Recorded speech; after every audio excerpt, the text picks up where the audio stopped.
9장 보겠습니다. 9장 1절에서 6절은요. 피할 수 없는 심판. 이거는 우리가 초반 앞부분에서 아모스서 기억하실 거예요. 1장부터 2장 16절까지.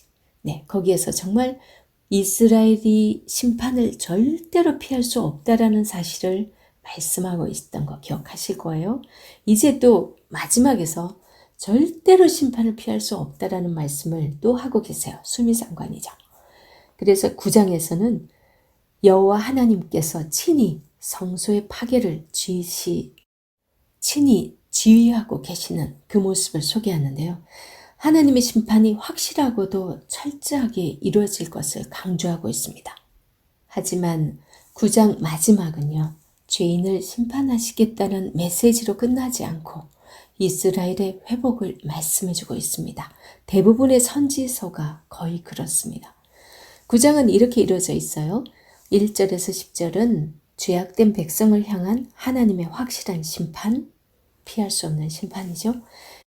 그 다음에 11절에서 15절에서는요.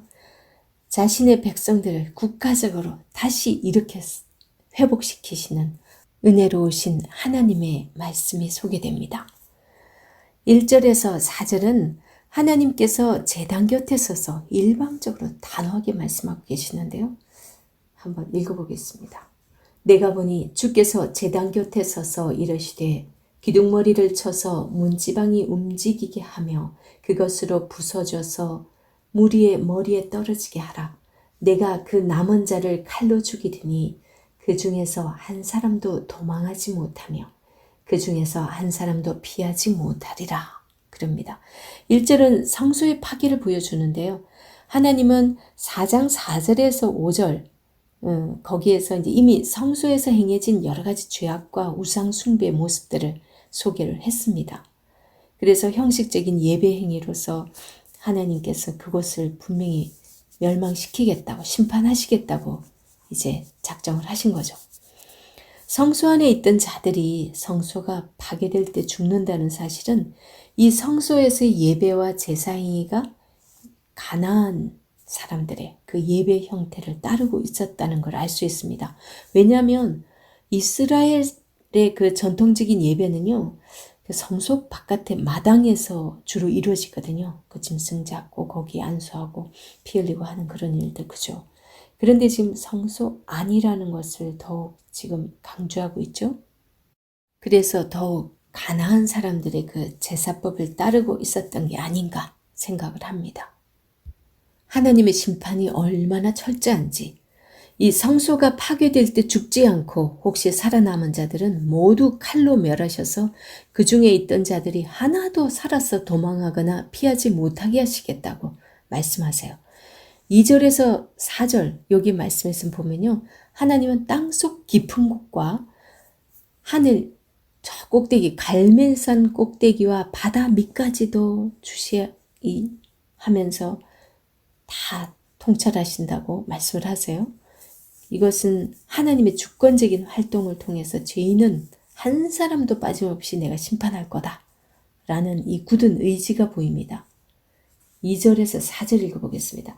그들이 파고 스올로 들어갈지라도 내 손이 거기에서 붙잡아낼 것이요 하늘로 올라갈지라도 내가 거기에서 붙잡아내릴 것이며 갈멜산 꼭대기에 숨을지라도 내가 거기에서 찾아낼 것이요 내 눈을 피하여 바다 밑에 숨을지라도 내가 거기에서 뱀을 명령하여 물게 할 것이요 그 원수 앞에서 사로잡혀 갈지라도 내가 거기에서 칼을 명령하여 죽이게 할 것이라.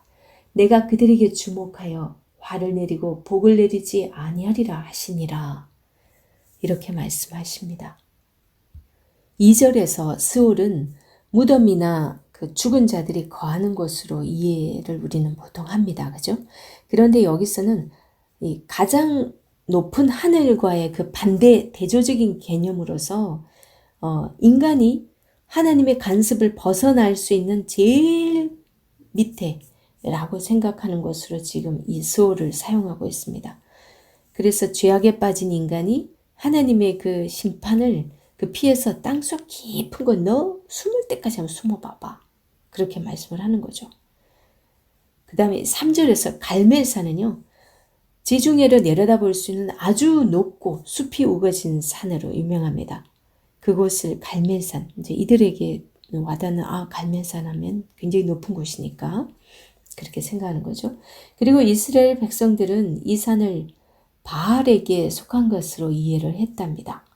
열왕기상 18절에 보면 나와요. 엘리야가 이 갈멜산에서 능력대계를 하잖아요. 그죠? 바알 선지자와 아세라 선지자 800명과 엘리야 1명과의 그 능력대계를 벌였던 곳이죠. 그런데도 이스라엘 백성들은 그 갈멜산이 바알에게 속았다고 이해를 했기 때문에 그 죄 있는 사람들이 그곳에 숨으면 하나님께서 그들을 찾지 못할 것으로 생각했다는 거죠. 참 어리석죠. 그 엘리야 사건도 잘 알고 있었을 텐데 말이에요. 그리고 3절에 이 뱀은 당시에 그 이방 종교에서 그 신화적인 바다 괴물이었다고 해요. 여기 보면 저 밑에까지 내려가면은 이 뱀을 보내가지고 물게 할 거다 이런 표현을 쓰잖아요. 근데 이 뱀이 이방 종교에서는 신화적인 바다 괴물로 상징되고 있다는 거죠. 이 창조주 하나님의 뜻과 하나님의 목적에 강력하게 반대하는 존재가 이 또 뱀이잖아요. 그런 뱀조차도 하나님께서 그에게 명령해서 죄 짓고 도망가는 사람 물게 한다는 거예요. 모든 것이 하나님의 주권하에 있다라는 거죠. 하나님의 그 공의로운 심판 앞에서는 우주 만물을 다스리시고 통치하시는 그분의 손에서 벗어날 자는 아무도 없다라고 말씀하십니다. 그 다음 4절에서 보면요. 그 원수 앞에 사로잡혀 갈지라도 내가 거기에서 칼을 명령하여 죽이게 할 것이라. 내가 그들에게 주목하여 화를 내리고 복을 내리지 아니하리라 하시니라 이렇게 말합니다. 여기 4절에서 하나님께서는 죄악에 빠진 백성들이 전쟁 포로로 잡혀가는 그 비참한 신세가 될 것을 말씀을 하는데 그렇게 비참한 신세가 되어도 오히려 만족하지 않고 그들을 칼로 죽이기 원하는 그런 마음, 그렇게까지 확실하게 심판하시는 하나님인 것을 보여주고 있습니다. 그래서 1절부터 4절에 걸쳐서 강조된 그 말씀은요. 하나님께서 우상 숭배를 비롯한 여러 가지 죄악에 빠진 백성들을 한 사람도 빠짐없이 반드시 심판하시겠다는 점을 지금 강조하고 있는 거고요. 하나님의 심판을 피하려는 그 인간들의 노력은 헛된 것이라는 것을 더욱더 알게 합니다. 이제 5절에서 6절은요. 자연의 주관자 되시는 하나님에 대해서 말씀을 합니다. 하늘의 천군 천사를 다스리시는 만군의 여호와께서 이제 이 땅에서 지진과 5절에서 지진, 그 다음 6절에서 해일 이런 것도 일으키실 수 있는 분이라는 걸 말씀을 하죠. 이미 4장 13절과 5장 8절에서 9절 여기서도 자연을 주관하시는 하나님인 것을 강조한 적이 있었어요. 여기 5절에서 화산이나 지진 등의 자연현상을 주관하고 계신 하나님을 소개하는데 5절 하반절에서 보면 애굽 강같이 낮아지게 하시는 이런 표현이 있는데요. 이거는 애굽의 강은 나일강을 얘기합니다. 이 나일강이 범람하는 모습과 말라버리는 모습을 대조적으로 이렇게 보여주고 있습니다. 나일강이 이 온 땅이 강에 넘친같이 솟아오르며 애굽 강같이 낮아지게 하며 이 나일강이 범람하는 모습과 말라버리는 그 모습을 대조적으로 보여줌으로써 듣는 사람들이 지진으로 인하여 땅의 높낮이가 급격하게 변화되는 그런 장면을 연상할 수 있겠죠. 그 다음에 이 6절은요. 하나님께서 자연 만물의 창조주가 되시며 주관자가 되신다는 점을 보다 구체적으로 밝혀줍니다.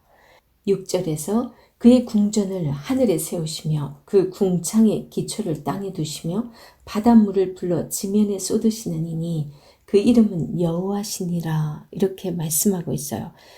여기서 궁전은 템플, 하나님의 성전을 의미합니다.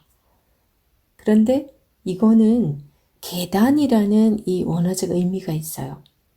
그런데 고대 이스라엘 백성들의 우주관에 따르면 궁전으로 번역된 이 전이라는 하나님께서 거하시는 하늘 위의 하늘을 의미하는 것으로 볼 수 있습니다.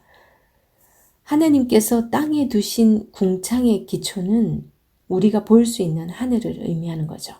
그런데 6절에서 하늘 위의 궁전, 하나님이 거하시는 이 궁전은 하늘 위의 신적인 처소를 의미하는 것으로 이 6절은요, 하나님께서 자연 만물의 창조주가 되시고 주관자가 되신다는 점을 구체적으로 강조하는 부분입니다.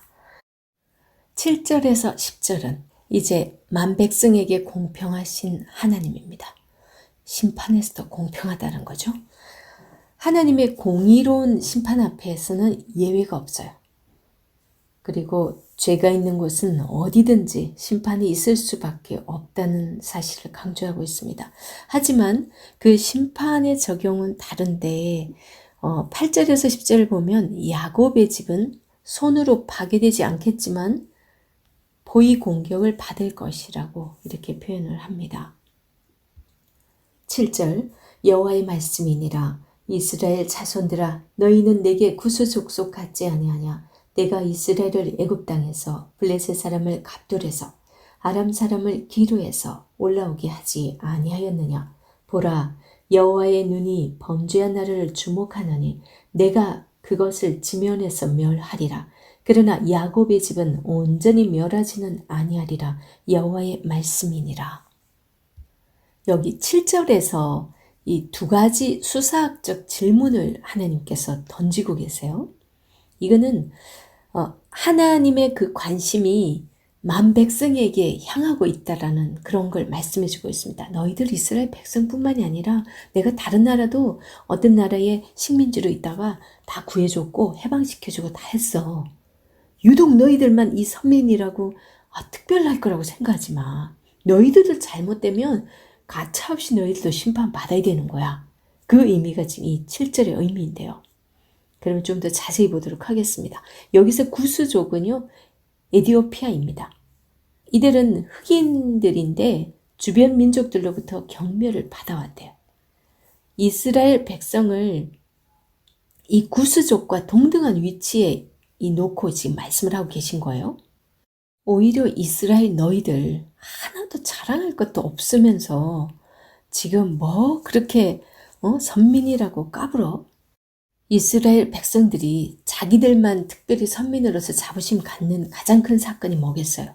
출애굽 때 하나님께서 그 백성들을 구원해내기 위해서 10가지 재앙을 일으키고 구름기둥과 불기둥으로 자기들을 인도했던 그 초자연적인 사건들이 자기들 머릿속에는 조상 대대로 내려오면서 얼마나 자부심을 가지면서 하나님이 자기들만의 하나님이라는 걸 갖고 있었겠어요. 그런데 이 출애굽 사건에 이제 빗대어 가지고 다른 나라 역시도 지금 출애굽과 같은 그런 일이 있었다라는 얘기를 하는 거예요. 그래서 그게 뭐냐면 블레셋 사람들은 갑돌에서 그 다음에 아람 사람들은 기르에서 올라오게 했다라는 거죠. 그들 역시 하나님께서 구출해 줬기 때문에 그들에게도 이스라엘 백성들로 따지면 출애굽과 같은 그런 사건이었다. 내가 너희들만 그렇게 특혜를 주는 줄 아냐? 이러시는 거예요. 여기서 갑돌은요. 크레테 지역으로 보는데 이 70인역에서는 이곳을 갑바도기아로 번역을 하고 있습니다. 그리고 기르의 위치는 좀 정확하진 않습니다. 메소포타미아 지역에 위치한 것으로 보고 있습니다. 그리고 8절에서는 만백성의 역사를 주관하시는 하나님께서 그들의 죄악된 삶을 그냥 넘어가지 않겠다는 단호한 의지를 지금 말씀하고 있는데요. 8절에서 주 여호와의 눈이 범죄한 나를 주목하노니 내가 그것을 지면에서 멸하리라. 이런 말씀은 앞에 4절에서 내가 그들을 주목하여 화를 내리고 라는 표현과 같은 맥락이에요. 그리고 8절 하반절에서 보면 야곱 집은 온전히 멸하지는 아니하리라. 이 말씀은요. 이스라엘을 향한 하나님의 특별한 관심을 보여주는 구절이 아니고, 그렇게 우리가 딱 오해하기 쉬워요. 그죠? 그런데 그게 아니고 의로운 소수를 보존하시려는 하나님의 의도를 나타내는 구절로 우리는 봐야 됩니다. 9절에서는 그 이스라엘을 향한 하나님의 심판 활동을 농부가 곡식을 채질하는 그 행동에 비유해서 말씀을 하는데, 여기서 이 알갱이로 번역된 이 부분이 참 조금 많은 문제가 됐었습니다. 신학자들 사이에서. 왜냐하면 RSV가 역본으로서 유명한 거거든요. 또 아람어 역본, 라틴어 역본, 벌게이트라고 하는 그다음 뭐 아퀴라역, 그런 데서는 이걸 알갱이로 번역하지 않고 자갈로 번역한 거예요. 너무 반대죠, 그죠? 알갱이와 자갈을 버려야 되는 건데, 알갱이는 진짜 원하는 것들이잖아요. 근데 왜 이렇게 이런 번역이 됐는지 한번 보도록 할게요. 이 부분은 하나님 앞에서 의롭게 살지 못한 자들을 체에 걸린 자갈들처럼 모여있다가 심판을 당할 수밖에 없다는 것으로 해석하니까 이 번역들에는 그렇게 번역을 한다는 거예요. 그것도 굉장히 일리가 있는 것 같죠. 어차피 지금 여기는 심판의 문맥이에요. 그죠? 그럼 만약에 조그만 채를 가지고 채질하여서 쭉정이를 날려보내고 알맹이만 모으는 그런 상황으로 생각하면 이거는 알갱이라는 번역이 맞는 거예요. 근데 만약에 커다란 채로서 알곡을 통과시키고 돌멩이들을 남기는 채를 만약에 그런 방법으로 지금 채질을 하고 있다면 자갈로 해석이 된다는 거예요. 그런데 중요한 거는 이 문맥적으로 볼 때 하나님께서 심판하시는 가운데에서도 의로운 소수를 보존한다라는 그런 내용을 담고 있거든요. 그런데 아수르 군대가 이스라엘을 비롯한 여러 주변 민족들을 침공해서 그들을 포로로 잡아가서 여러 민족들을 섞어 놓았던 그 사실을 우리가 생각해 볼 때, 이 9절 전반부에 언급되는 그 이스라엘 족속을 만국 중에 채질하기를 채로 채질함 같이 하리니와, 요런 말로 볼 때 이 9장 전체에서 강조되는 하나님의 심판은 알갱이라는 번역을 할 때가 더 맞아요. 그리고 여러 선지서에서 남은 자 사상을 말씀하는 것을 볼 때도 그러하고, 그 다음에 이제 10절에서 말씀하는 하나님의 심판의 도구는 칼이라는 것은 이 하나님의 심판이 적들의 침입을 통해서 이루어질 것을 말씀하는 것과 하나님의 심판의 결과는 이 죄인들의 죽음으로 이렇게 말씀하고 있다는 걸로 봤을 때 이 알갱이라는 번역이 더 합당하다고 보여집니다. 하여튼 뭐 어떤 쪽으로 해든 큰 문제는 없으니까 중요한 건 심판이에요. 그리고 10절은 하나님의 심판을 받을 대상과 심판 방법, 그리고 이 심판의 구체적인 결과를 말씀합니다. 첫 번째로 이 하나님의 심판을 받을 대상은 화가 우리에게 미치지 아니하며 임하지 아니하리라 라고 말하는 모든 이 죄인들입니다. 그들은 이스라엘 백성 중에서 전통적으로 강조되어 온 그 선민 사상, 그것을 잘못 알고 있는 거죠. 우리가 오늘날 마치 교회 다니면 그냥 교회는 구원의 방주이니까 우리는 절대로 멸망받지 않아. 그런 생각으로 교회 열심히 다니고 종교생활 열심히 하는 것과 마찬가지입니다.